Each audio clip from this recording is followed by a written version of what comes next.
Namo Om Vishnu Vadaya Krishna Vristaya Bhutale Shakti Bhakti Vedanta Swanti Namane Namaste Sarasati Devi Gauravani Kuchalini Nivasisha Shunyavadi Pushtatadastarine Jai Sri Krishna Chaitanya Prabhu Nityananda Shri Advaita Gadadha Shiva Sari Gaura Bhaktavinda Hare Krishna Krishna Krishna Hare Hare Hare Ram, Ram, Hare Hare.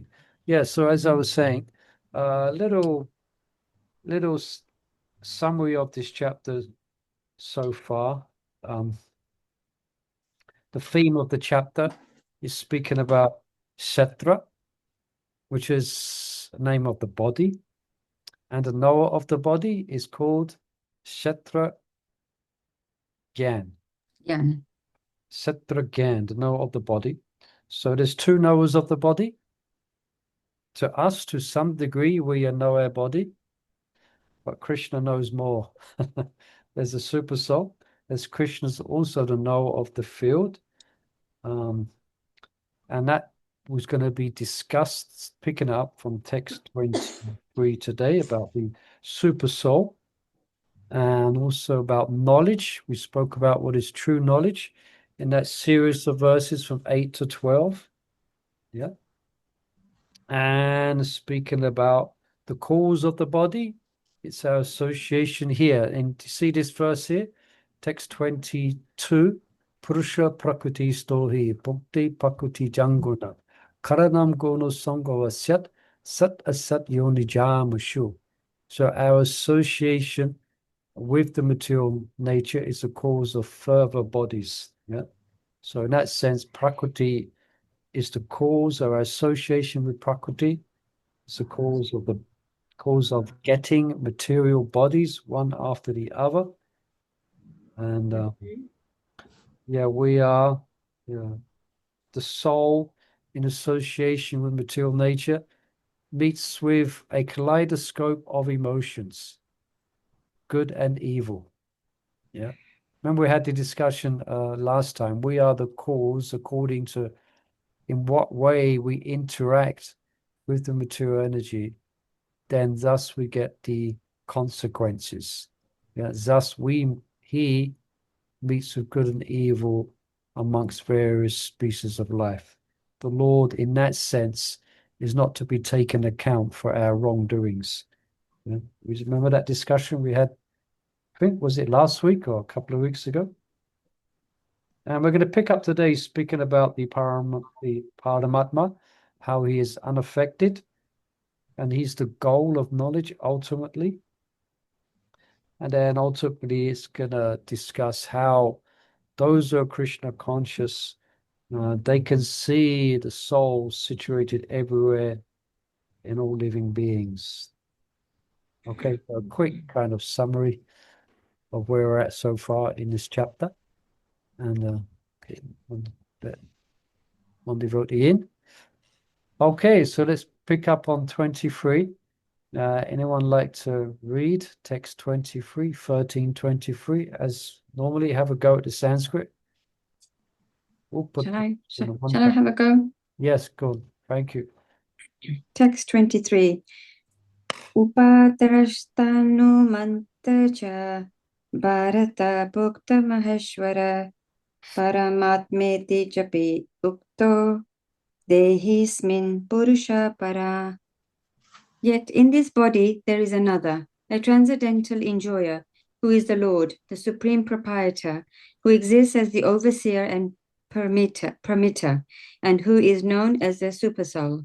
Purport.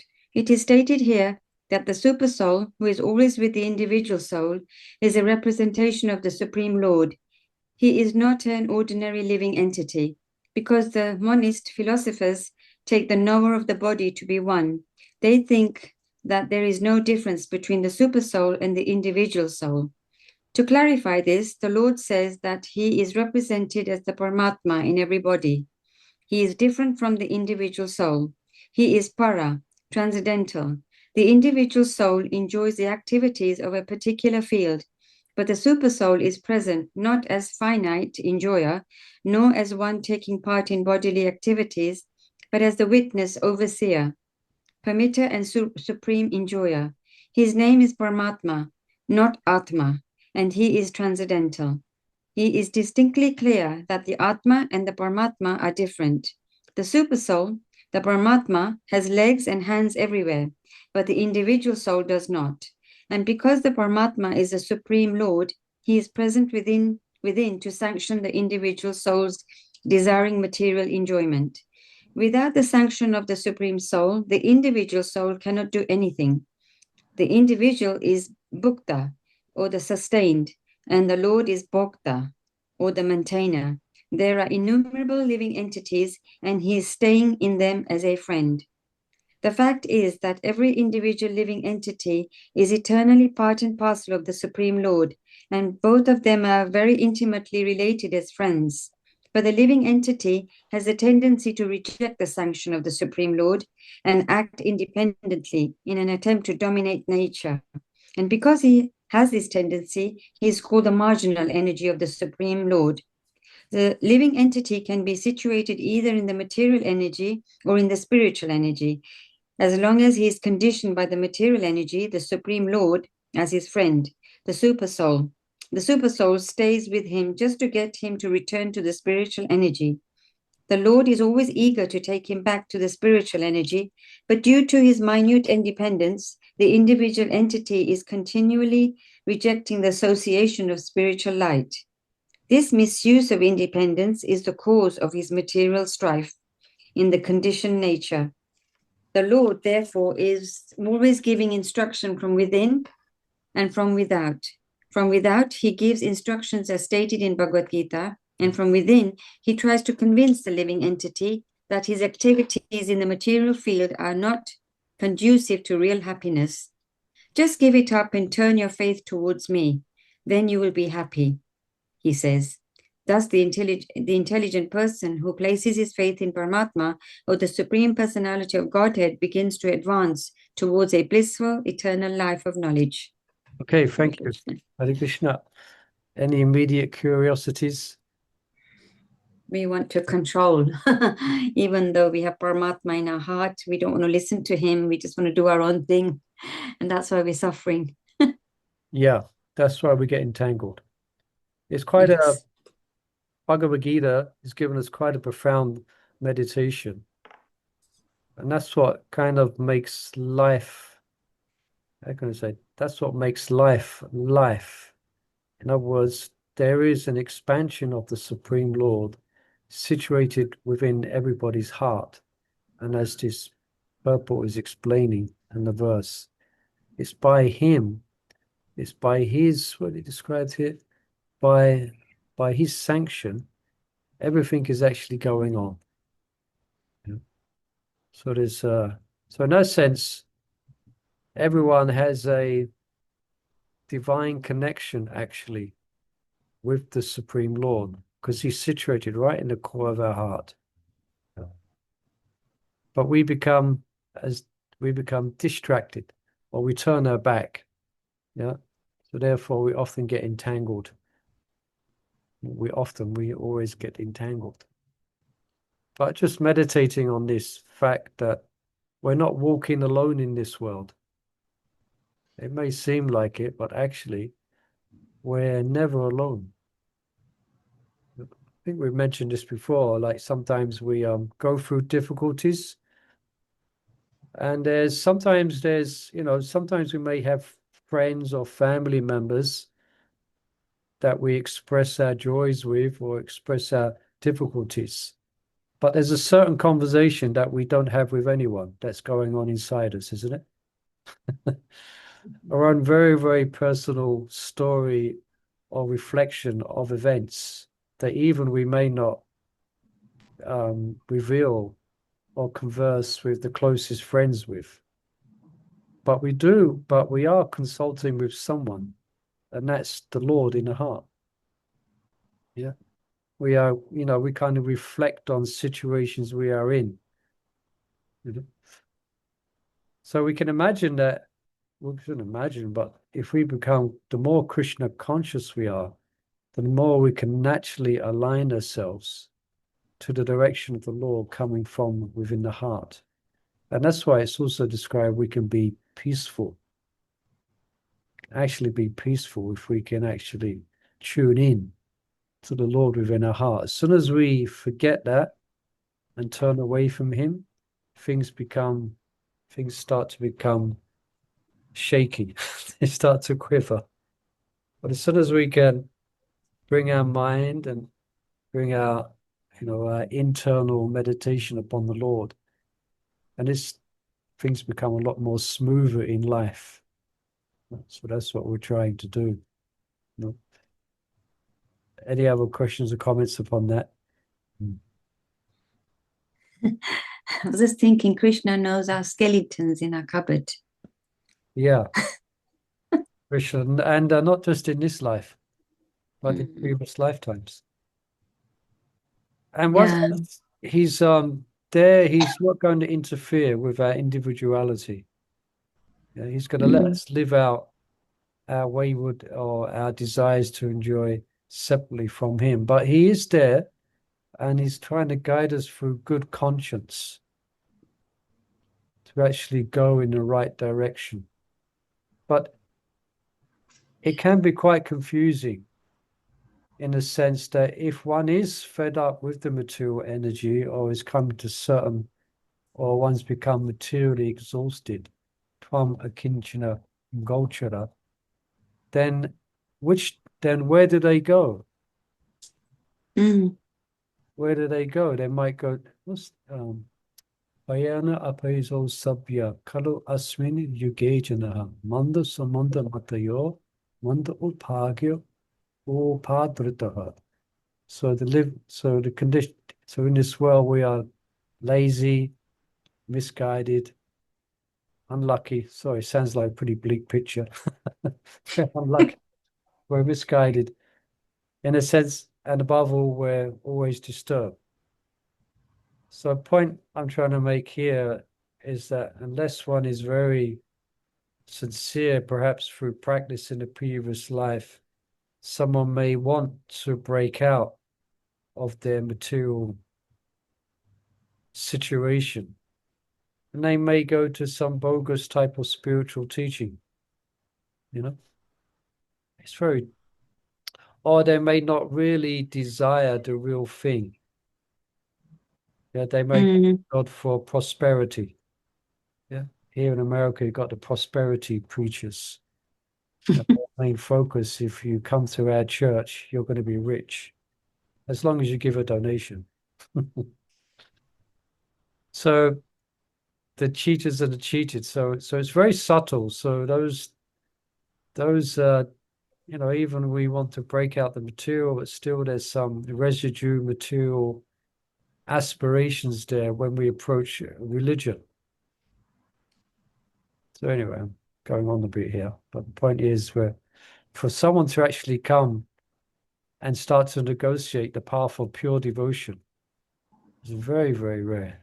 Yeah. That devotion to God, which is practiced in the spiritual world. Yeah.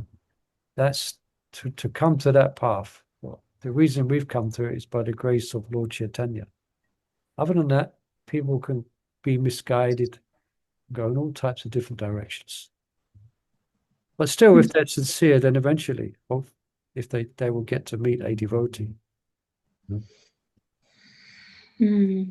a lot of people are looking for quick fixes, and that's why all these spiritual things keep popping up where they kind of materially feel good, the yogas and the spiritual retreats, because they can sense it.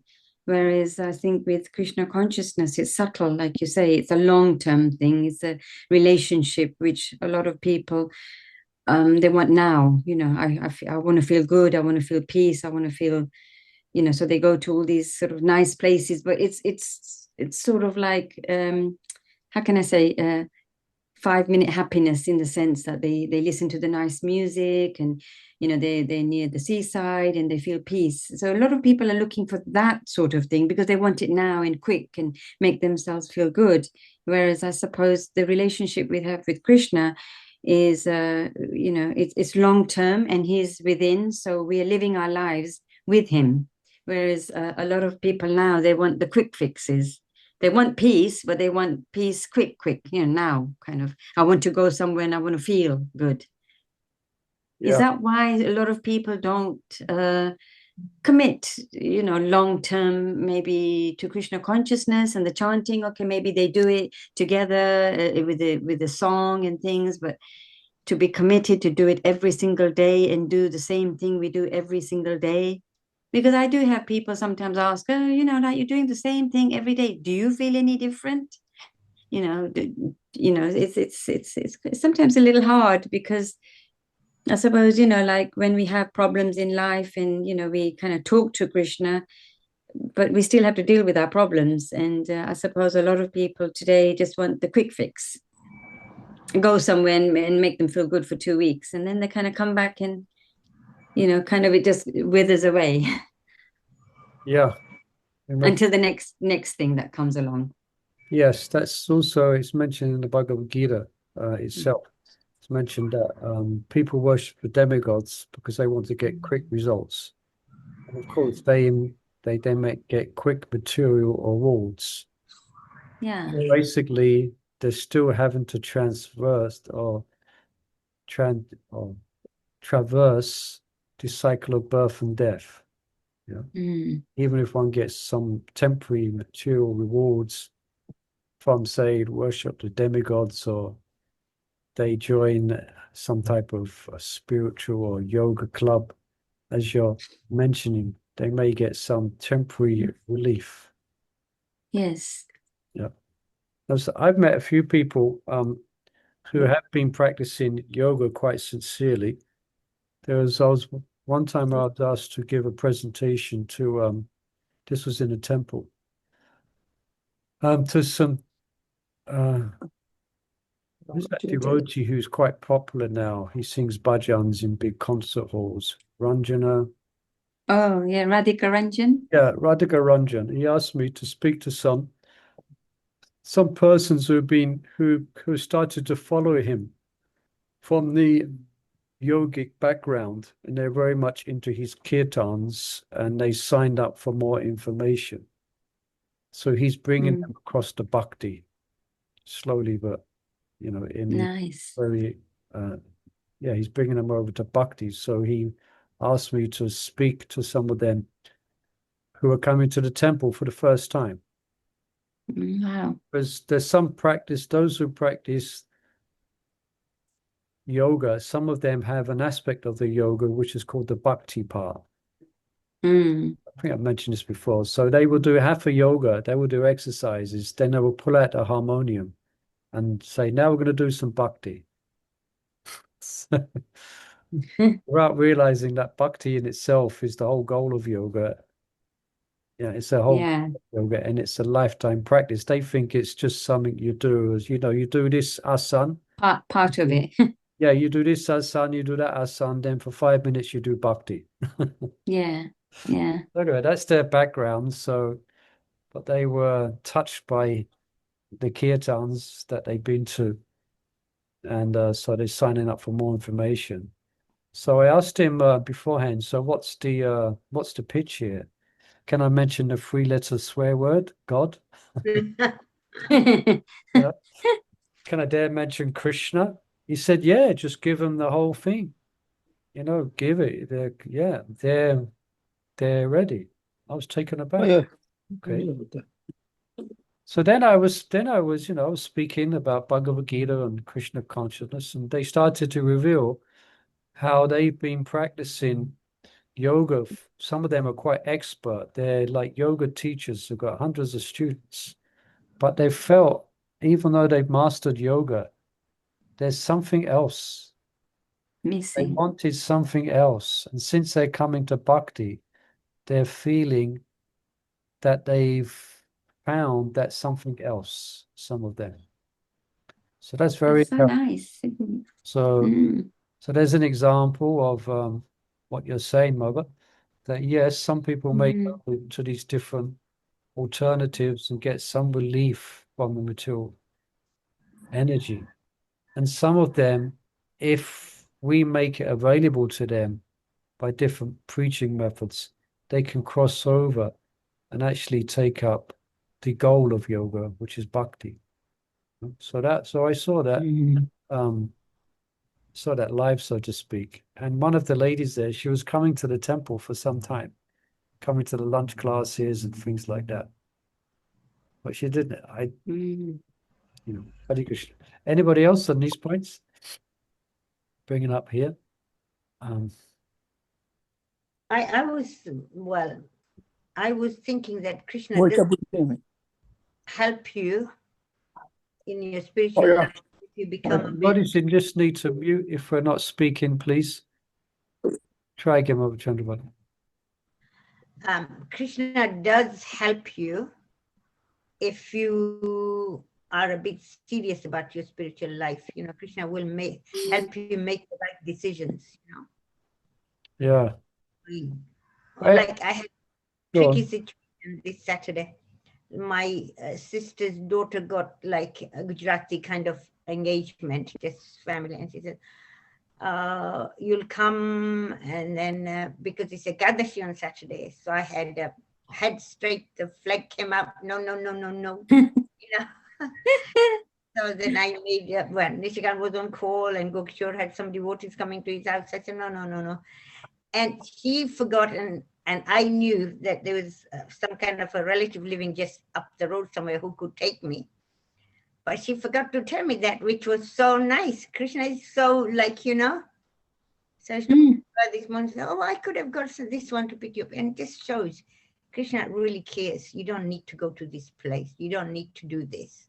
Yeah, You know? it's a point we're kind of bringing out here. What strikes me is just so we've been reminded here that there is something dynamic about life. There is something extra special. There is something, and that something is called the Lord, and that's called the Lord in the heart. So he's guiding people and he's He communicating. knows. Yeah. So that's quite profound, actually, and that's what everyone has in common, even if they may not be aware of it, you know. And yeah, so all right. That's why I like the Go on. sentence, without the sanction of the Supreme Soul, the individual soul cannot do anything. Yeah. Even, you know. So So, very but that tiny. means Yeah. we have to use the right sanctions. We have to use the right thoughts. And Krishna is there to guide you anyway, you know. And ultimately, he's got, I mean, he's given intelligence to everyone, but the intelligence he gives to the devotee who's engaged in constant loving service is that intelligence by which one goes back to Godhead. You know, that's in that we mentioned in the 10th chapter. You know? All right, so we've got a good friend. Just in case any of you thought you haven't got any really close friends, I'm sure you do have, but we do have Got your best friend. Yeah, the best friend who's been with us, not just, you know, since we got divorced. Our best friend has been with us for countless lifetimes, you know, and that's the Lord in the heart. It's exciting. So the more we become purified, the more we can take full advantage of the friend, a good friend in the heart. And let's read a bit more about this good friend. Okay, so let me look text 24. Okay, relatively short. Purple. Someone like to read text 24 and see what we can mine from this verse and chat of this verse in purple? Anyone like to unmute and read? Going once. I can Go ahead. read, Go ahead. but it'd be funny reading. Ya evam viti purusham prakritim cha guna saha sarvastha vartamanopi nasa bhuyo vijayate. Translation. One who understands this philosophy concerning material nature, the living entity, and the interaction of the modes of nature is sure to attain liberation. He will not take birth here again, regardless of his present position. Okay. Purport. Take birth again into Dawn. Yeah, purport. Clear understanding of material nature, the super soul and the individual soul, and their interrelation makes one eligible to become liberated and turn to the spiritual atmosphere without being forced to return to this material nature. This is the result of knowledge. The pure purpose of knowledge is to understand distinctly that the living entity has by chance fallen into this material existence. By his personal endeavor in association with authorities, saintly person and a spiritual master, he has to understand his position and then revert to spiritual consciousness or Krishna consciousness by understanding Bhagavad Gita as it is explained by the personality of Godhead. Then it is certain that he will never come again into this material existence. He will be transferred into the spiritual world for the blissful eternal life of knowledge. Haribol. Yes. Yes. Yes. Hare Krishna. Any comments, questions? Yeah. Kind of a summary verse. Clear understanding.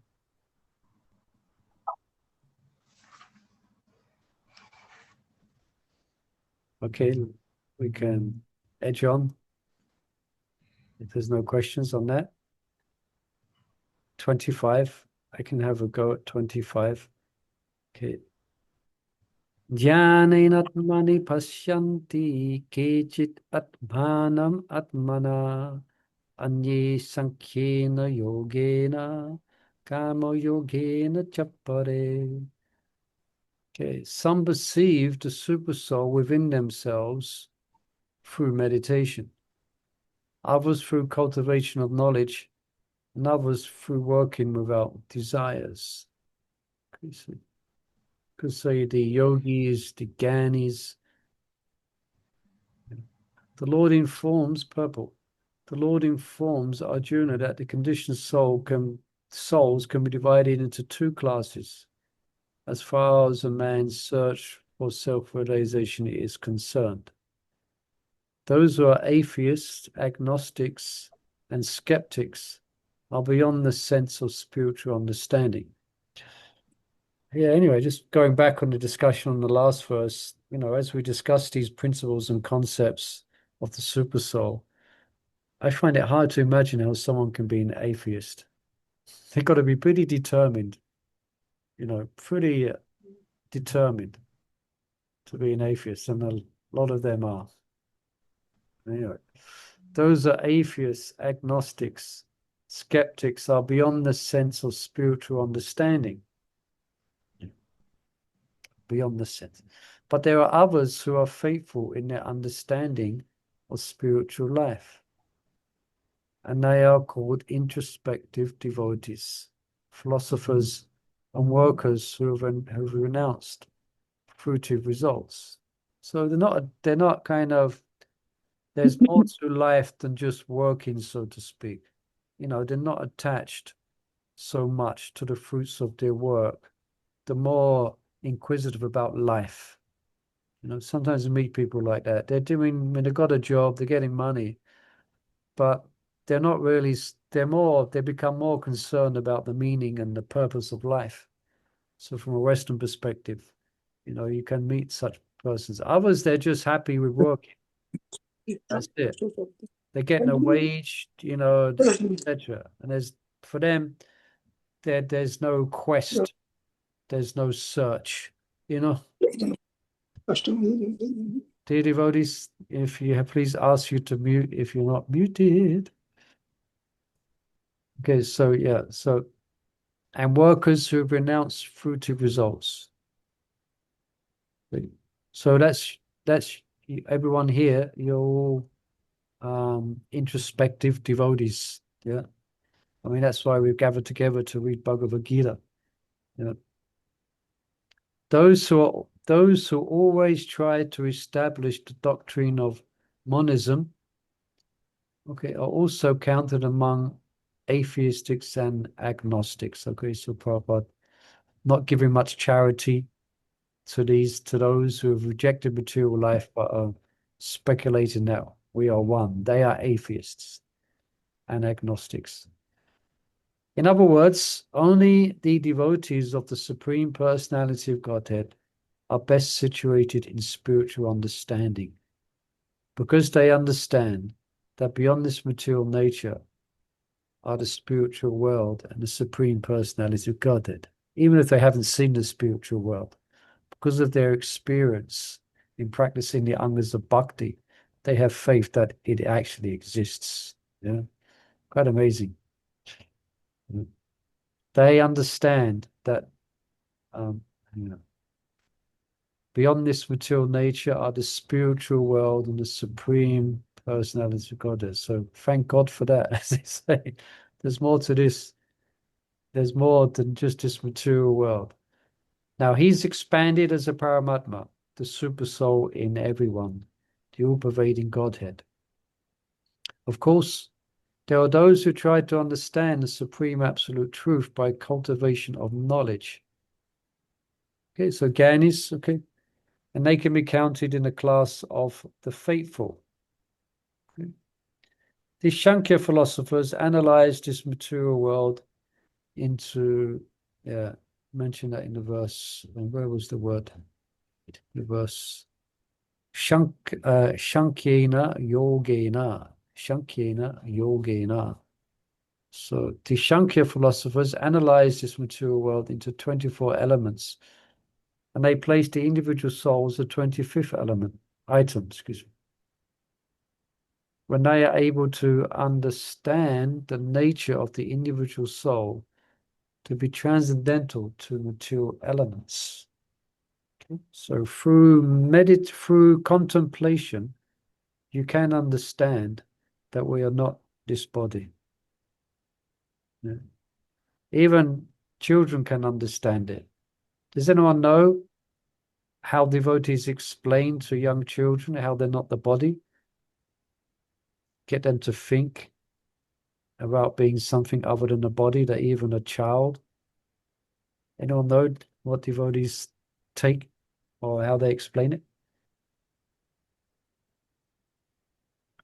All right, when I start saying it, I say, oh yeah. So you say, okay, point to your nose. They point to the nose. Point to your ear. They point to the ear. Point to your forehead. And like this, point to your chin. Point to your shoulder.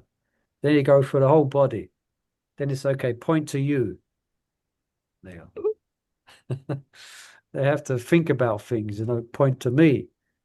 So you're making it clear there's a distinction between the body and the soul. It's a simple exercise, Point to your head, point to your feet, point to your arms. Okay, now point to you. And then it takes some explaining, Yeah, so, sorry, got lost. Yeah, when they are able to understand the nature of the individual soul to be transcendental to the material elements, they are able to understand also that above the individual soul, there is a Supreme Personality of Godhead. He is the 26th element. Now, I won't find it now, but perhaps for next week, I'll find a wonderful purple where Prabhupada gives you an exercise of meditation, of realizing that you're not the body. He says, now do this, now think like this. And I can't remember the exact step-by-step structure. So I'll find it and we can go through it. It's very interesting. Prabhupada gives an experiment that you can do, even at home, to realize we're not the body and to realize that the Lord's within the heart. It's a purple in the Srimad Bhagavatam.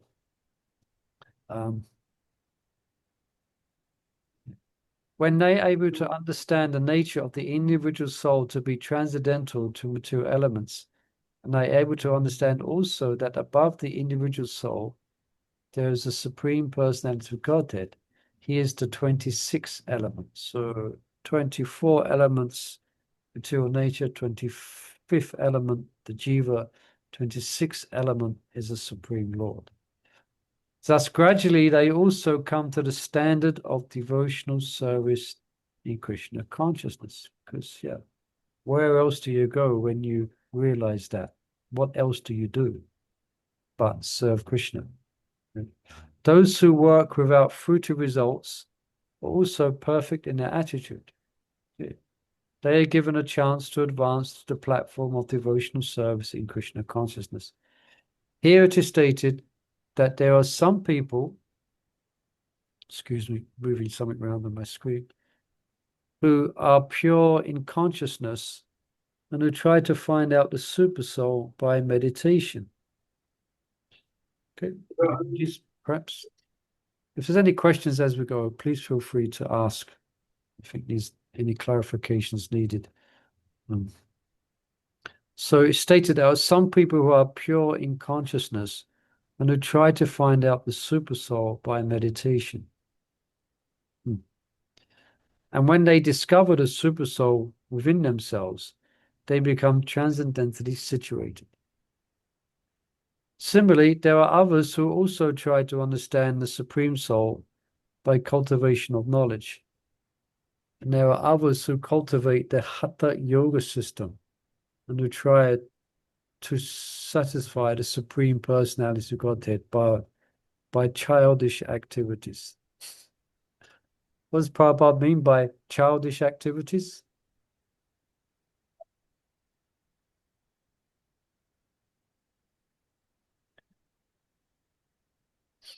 Anyone can hazard a guess. What does Prabhupada mean here? They practice Hatha Yoga. They try to satisfy the Supreme by childish activities.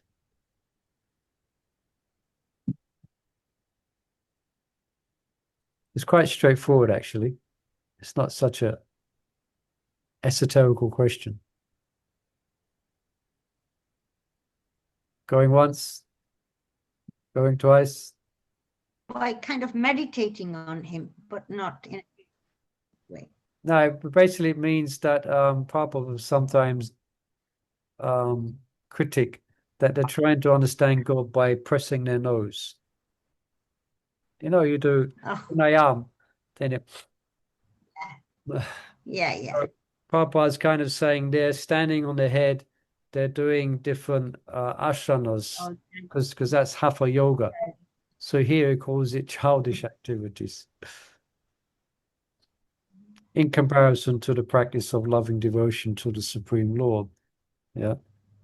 Hatha Yoga. Yeah, the Hatha Yoga system who try to satisfy the Supreme Personality of Godhead by childish activities. Now, it does have a place in one sense, Hatha Yoga. It can help you become a little bit detached from the world, especially if you do pranayam. And it can help deal with mental anguish as well. Also, it is mentioned, I was reading, it's mentioned in the 7th canto about pranayam can actually help to alleviate mental anxiety. But ultimately, only, as we know, ultimately, the exercises themselves and the pranayam, it's not actually, how can we say, it's not actually, it's very mechanical. Yeah, and it's not actually spiritual. Yeah. But people think it's spiritual, but it's not. I do Hatha Yoga sometimes when I'm doing well. I do half an hour, and I'm quite clear that if I'm twisting my spine this way and I'm twisting my, spine the other way, and I'm, lifting, I'm doing a downward dog or upward facing dog, and it's got nothing to do with bhakti. I mean, it's not going to touch Krishna's heart. Even if I stand on my head, sometimes I stand on my head, I go upside down, I'm quite clear that that's not gonna, it's not spiritual. Okay, if I'm chanting, sometimes I'm chanting Hare Krishna while I'm doing it because it's quite boring, It's quite boring. Sometimes I do pranayam as well for my health. But when I'm breathing in, I'm chanting Hare. When I hold my breath, then I'm breathing out Krishna within my, within my consciousness. So I'm trying to remember Krishna. But you understand? It's not spiritual. I mean, one time I was in South India and I was having some health treatment, and I was staying with a Brahmin, a very nice, respectful person, very pious person, wonderful person actually.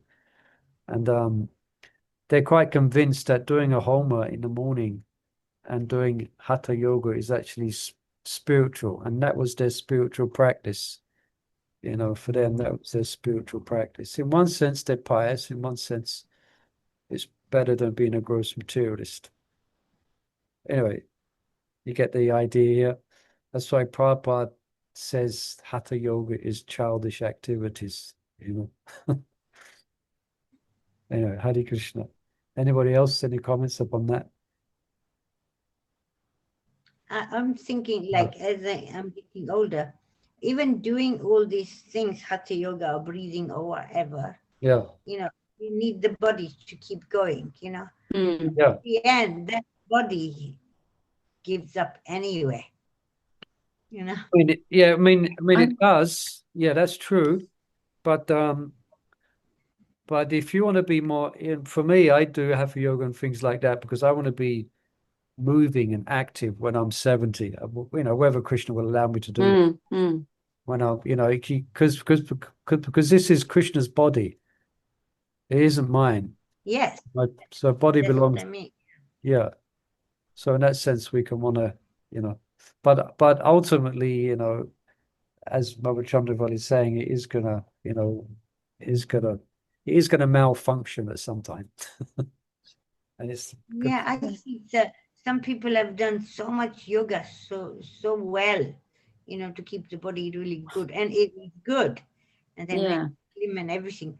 But you know, they now, you know, getting older, they can't do this, can't do that. Something else triggers it off. You know, the body Yeah, still kind of. I think it's down to karma as well, you know. Like some Yeah. people don't do yoga, but they're healthy. Even up to the, you Mm. know, going to that old age, they can still go shopping and they can still get about and things like that. You know, other persons may Yeah. practice I think yoga. flexibility. I think mainly for flexibility, you know, and that would help your spiritual because, you know, if you're just sitting down and doing no movement, then I suppose, you know, everything else will start collapsing. So I think mainly it's just to keep your body maintained to Yeah, be able to do that's it. spiritual Yeah. Especially work. because Just going for walks like that is. yeah, Especially going up those stairs in Soho. yeah, because most people sit at You- computers all day, so we have to move, man. We have to move. But let's get back to the point here is that there's yeah, some are thinking it's the way to connect to God. But oh no, it's not right. They have to go a bit further. They have to, like these yogis I met, you know, I gave the presentation to. That's the conclusion that they come to, and they were yoga teachers.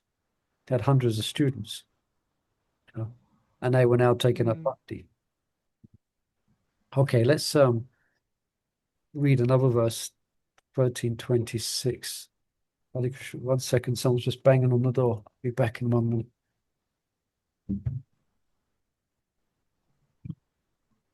Oh, thank you so much. There's also ice cream sweet. Um, okay. Well, I just want to get a look over. Okay. Okay, sure. It'll be downstairs. Okay, thank you so much.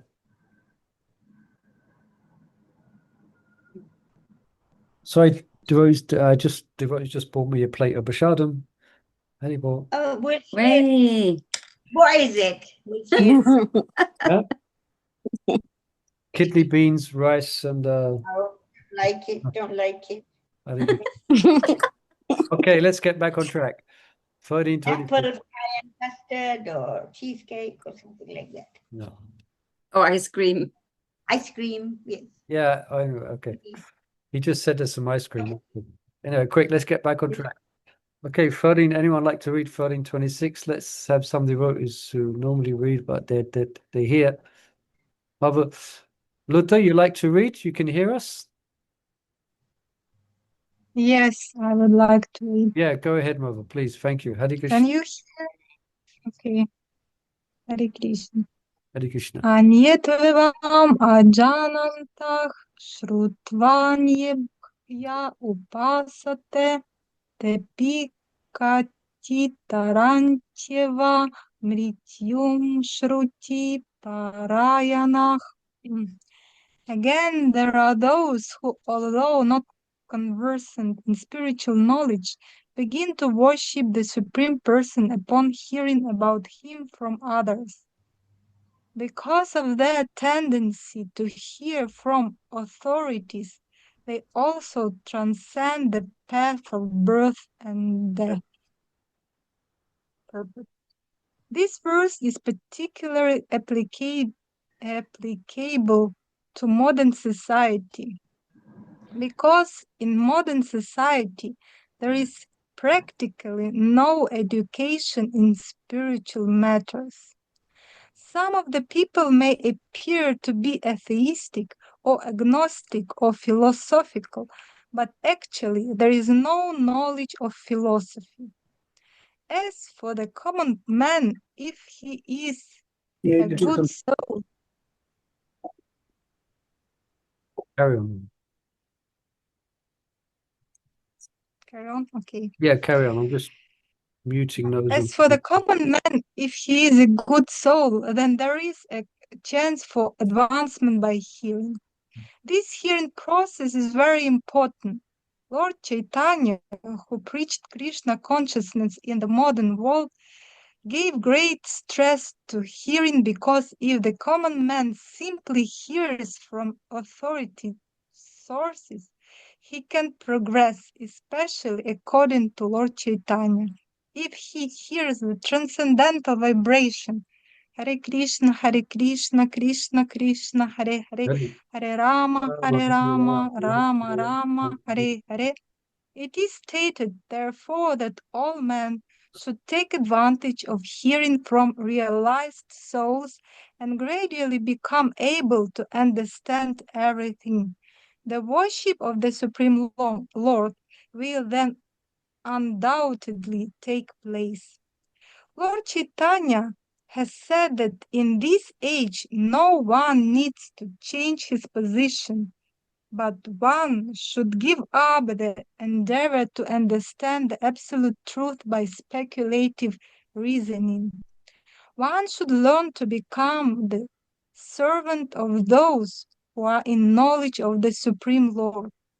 If one is fortunate enough to take shelter of a pure devotee, hear from him about self-realization, and follow in his footsteps, one will be gradually elevated to the position of a pure devotee. In this verse particularly, the process of hearing is strongly recommended, and this is very appropriate. Although the common man is often not as capable as so-called philosophers, faithful hearing from an authoritative person will help one transcend his material existence and go back to Godhead, back to home. Hare Okay, Krishna. thank you. Very nice thing, Hare Krishna. So, any immediate questions, reflections?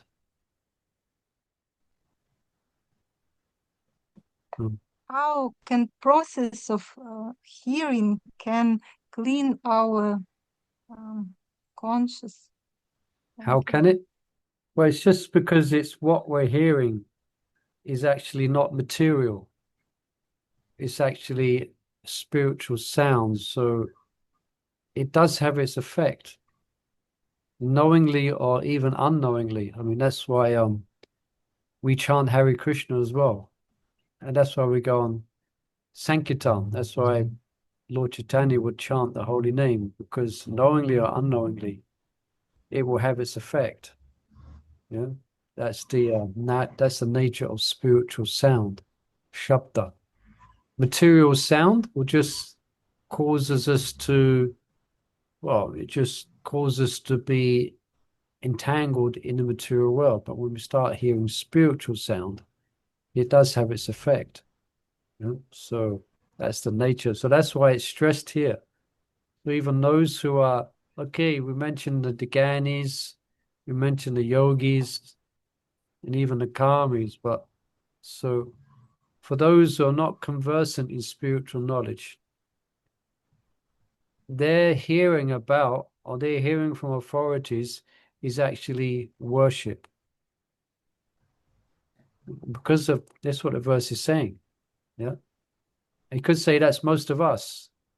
We're not so conversant with spiritual knowledge. Perhaps many of us weren't practicing intense yoga in the Himalayas to understand the absolute truth. But we heard the holy name, and we tended the temple, and we heard, and we began to hear from the devotees, began to hear classes. Yeah. And lo and behold, here we are. We become Hare Krishna devotees. Yeah. There's that tendency to hear. And that's why this verse is quite important, actually. It's quite significant, this verse. Yeah. Because that's all we need to do. We don't need to change our external situation. And Prabhupada, Prabhupada's saying that in the purple. He's quoting from Titanya Charitamrita, Sthanesh Tita. There's one well-known verse. Where there was one Brahmana, he was so, his heart was so, he was so overwhelmed with the association of Lord Chaitanya Mahaprabhu. I think he stayed at his house. And he was a Brahmana, he was a householder, and responsibilities, and then time for Lord Chaitanya to move on and leave, and he wanted to join Lord Chaitanya. What's the point? Because in his association, then he realized the futility of material life and the material world, and thought, that's it. I'm giving up everything. So he wanted to follow Lord Chaitanya. I forget his name, but it's Brahman. Kurma Brahman. Kurma Brahmana, was it? Yeah. Okay, thank you. And Lord Chaitanya said, no. I think he slapped him in the face in a friendly, loving way. No, you stay where you are. And you stay where you are, and you chant the holy name. There's no need for you to change your position. Sthaneshtita. It means you just stay where you are. You just give up the process of speculative knowledge. Give up trying to speculate what is the absolute, and just hear the messages of Vasudeva. Yeah, you just hear. And that's all you need to do. Yeah. Give up this speculative knowledge. And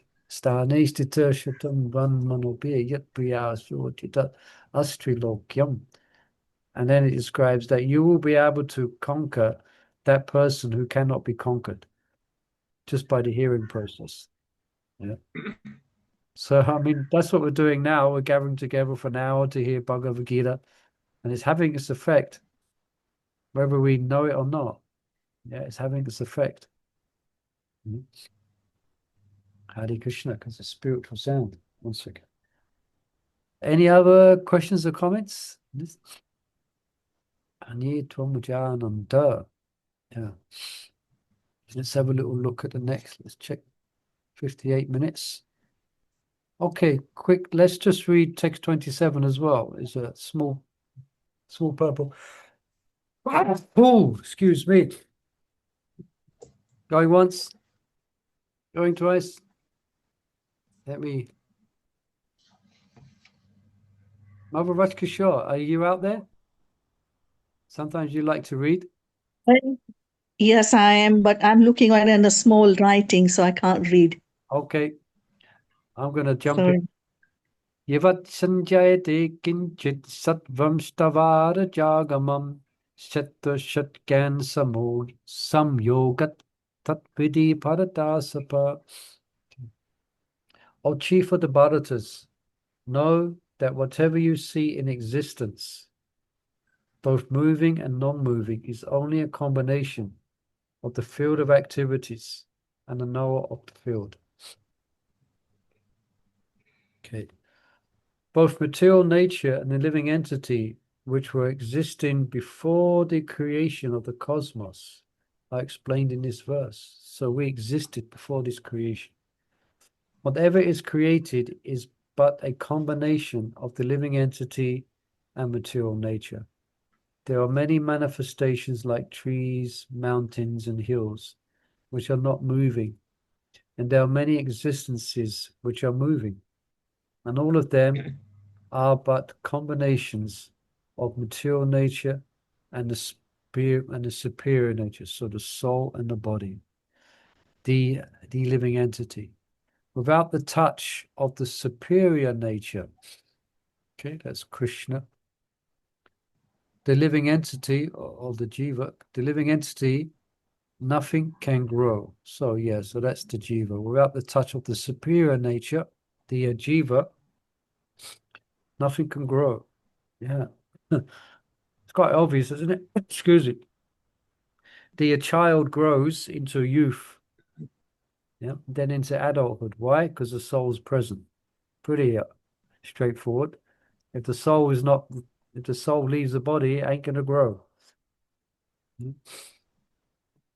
The relationship between the material nature and spiritual nature is eternally going on. And this combination is affected by the Supreme Lord. So affected, it's empowered by the Supreme Lord. Therefore, the Lord is the controller of both the superior and inferior natures. The material nature is created by him, and the superior nature is placed in this material nature. So that's us, the jiva. And thus all these activities and manifestations take place. Hare Krishna. Okay, that's where Paul's there. And the next verse is going to explain one who understands this, one who sees this. Yeah, actually sees. Okay. So thank you, devotees, for joining us for this what's today's day? Monday Bhagavad Gita reading. Hare Krishna. Hope you have a wonderful rest of the evening. Here it's 2:00 midday. So Hare Krishna. I'll be in touch about Hare Krishna. Wednesday. I have to be in touch because I see if I can juggle the classes around that I'm free at this time, Okay. what I can do. But I shall let you know. Okay. Okay. Jai Thank Shri you. Prabhupada ki jai, Bhagavad Gita ki jai. Hare The Gaura Jai. Premanandi, Hari Bo, Hare Krishna, Hare Bol. Hare Hare Bol. Krishna. Hare Hare, Hare Ram, Ram Ram, Ram, Hare Hare.